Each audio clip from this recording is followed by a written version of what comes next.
Hi, it's Keith Finlow Bates here, and today I thought I would continue my video on the patent prosecution process that I posted a couple of days ago. So in the previous one I talked a bit about the generalities involved in prosecuting a patent, what it actually is and what kind of discussions you can expect to have with the patent examiner.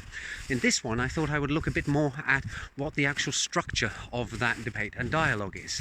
So when the examiner looks at your patent application, they will almost invariably reject it.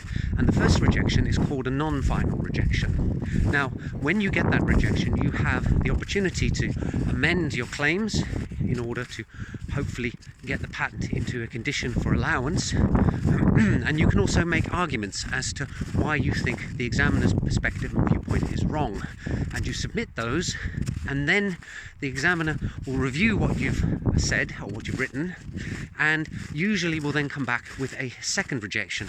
And this one, rather confusingly, is called a final rejection. And the name is totally wrong because it's not the end of the line there. There are actually plenty more opportunities to go round and round again. When you get a final rejection, there are three things you can do. One is you can give up, and sometimes you just have to look at what the examiner is saying and agree that really he or she is right. There's nothing you can do about that. It was a good try, but tough luck. The second thing you can do is you can file another set of either amendments or arguments or both, and a request for continued examination.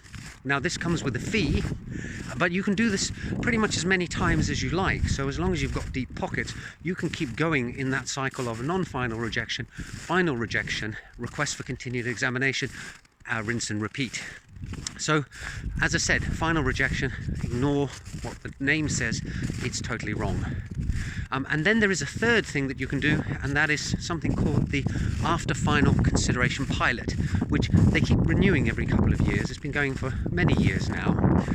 That can be used in the case where your patent is almost at a stage of being allowable, but the examiner has rejected it a second time in that particular cycle of reviewing.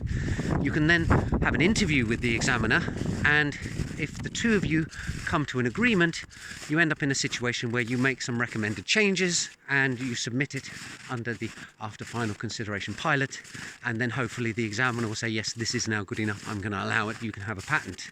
So those are the main options you have there. Now, if you get to a point that you feel that you're not getting anywhere with the examiner, that they're just stubbornly pursuing the wrong perspective, then you can actually go to an appeal board.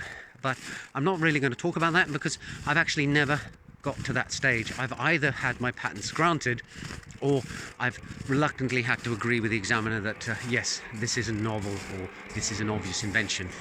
So that's a summary of the cycle of activity that takes place during the patent prosecution phase. I hope you found that useful and interesting, and see you in the next video soon. Bye for now.